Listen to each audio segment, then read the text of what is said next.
start by pressing enter. Now here on this menu, instead of pressing enter to read the codes, what we do is we'll scroll down, and here on menu 3, Emission Readiness, press enter. Check engine light is on, but let's keep going.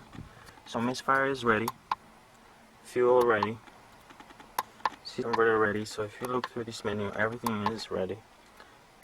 And secondary air and these are not installed. So you can see the check engine light on this car has not been erased, and all the systems are ready. That means the tests have been completed, and the check engine light has not been recently erased on this car.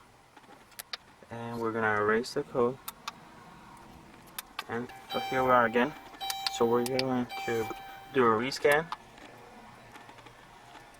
So scroll down again and hit enter here. Check engine light is off. Now look at that. Misfire is ready. Fuel says not ready. CCM is ready. Cali converter not ready.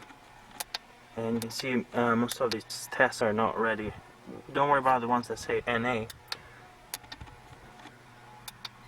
But that's how it looks on the scanner, and that's a sign that somebody has just erased the check engine light.